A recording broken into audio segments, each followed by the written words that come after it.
Assalamualaikum warahmatullahi wabarakatuh. Kami dari kelompok 3 akan menjelaskan tentang sejarah akuntansi, dan ini dia tim kami, ada Alia, Ulfah, dan juga Fatwa. Nah, apa itu sejarah akuntansi? Sejarah akuntansi adalah studi atas evolusi yang terjadi pada pemikiran, praktik-praktik dan institusi akuntansi sebagai respon dari perubahan-perubahan lingkungan dan kebutuhan sosial.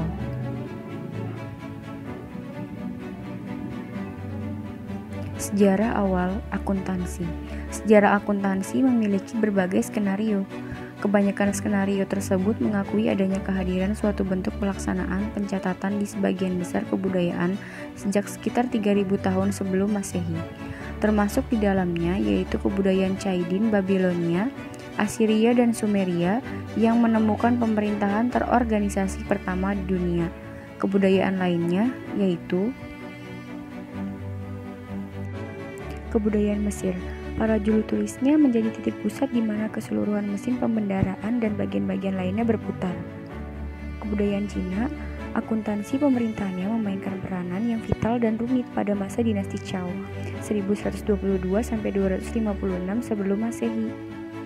Kebudayaan Yunani pada tahun 256 sebelum Masehi, seorang manajer bernama Zenon dari wilayah Apollonius yang luas memperkenalkan sebuah sistem akuntansi pertanggungjawaban yang terperinci.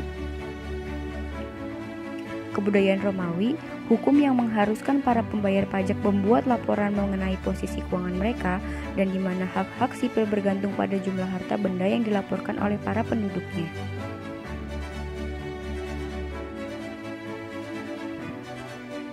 A.C. Littleton membuat daftar 7 prasyarat bagi munculnya pembukuan yang sistematis.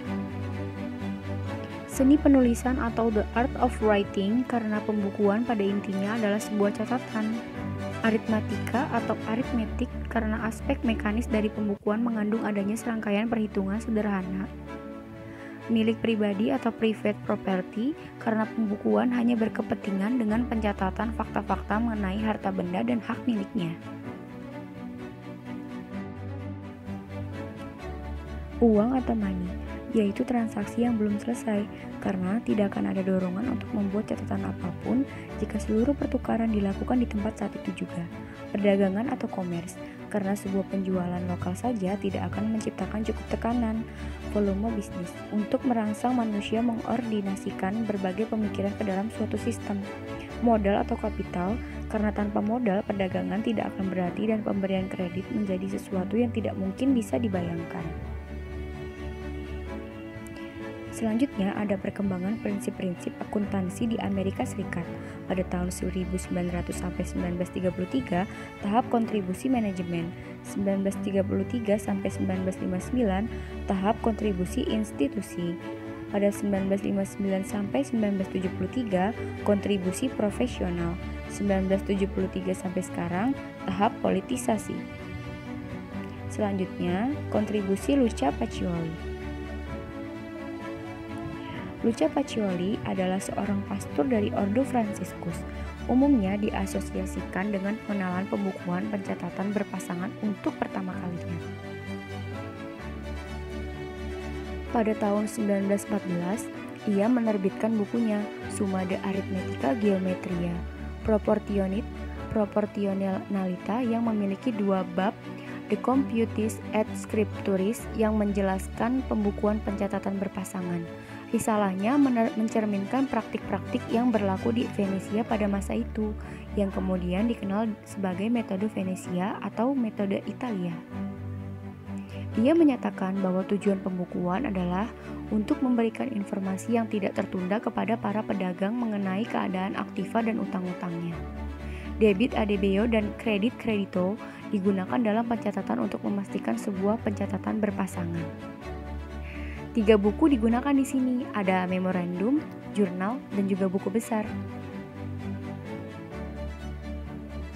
Pacioli menyarankan agar tidak hanya nama dari pembeli atau penjual saja yang dicatat, begitu pula deskripsi mengenai barangnya dengan berat, ukuran atau hasil pengukuran dan harganya, tetapi syarat pembayaran juga harus ditampilkan, dan kapan saja uang diterima atau dikeluarkan. Pencatatan akan menyajikan jenis mata uang yang dipergunakan dan nilai tukarnya. Pada waktu yang bersamaan, mengingat umur yang pendek dari perusahaan-perusahaan bisnis, Pacioli menyarankan perhitungan dari laba suatu periode dan penutupan buku. Perkembangan pembukuan pencatatan berpasangan. Metode Italia menyebar ke seluruh Eropa pada abad ke-16 dan 17, kemudian menerima berbagai karakteristik dan perkembangan baru dan menjadi hal yang kita kenal sekarang sebagai model pencatatan berpasangan. Selanjutnya, model pencatatan berpasangan telah melalui serangkaian perkembangan, yaitu sekitar abad ke-16 terjadi beberapa perubahan di dalam teknik-teknik pembukuan, seperti diperkenalkannya jurnal-jurnal khusus untuk pencatatan berbagai jenis transaksi yang berbeda. Yang kedua, pada abad ke-16 dan 17 terjadi evolusi pada praktik pelaporan keuangan periodik. Penerapan dari sistem pencatatan berpasangan juga diperluas ke jenis-jenis organisasi yang lain.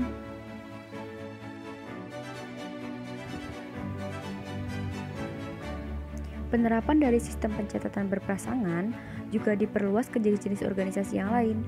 Abad ke-17 juga mencatat terjadinya penggunaan akun-akun persediaan yang terpisah untuk jenis barang yang berbeda. Dimulai dengan East India Company di abad ke-17, lalu diikuti dengan perkembangan dari perusahaan tadi seiring dengan revolusi industri. Akuntansi kemudian mendapatkan status yang lebih baik terlihat dari kebutuhan akan akuntansi biaya. Yang keenam, metode-metode untuk pencatatan aktiva tetap mengalami evolusi pada abad ke-18.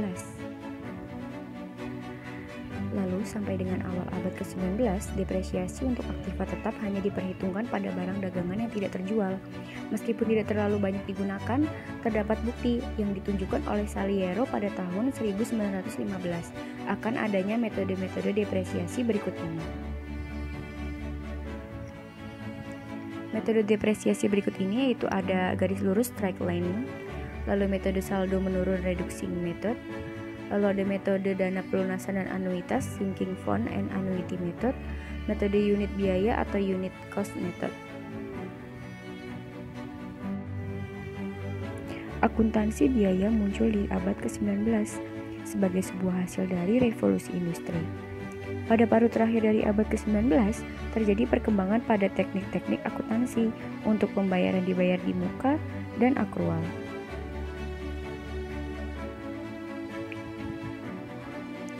Akhir abad ke-19 dan ke-20, terjadi perkembangan pada laporan dana.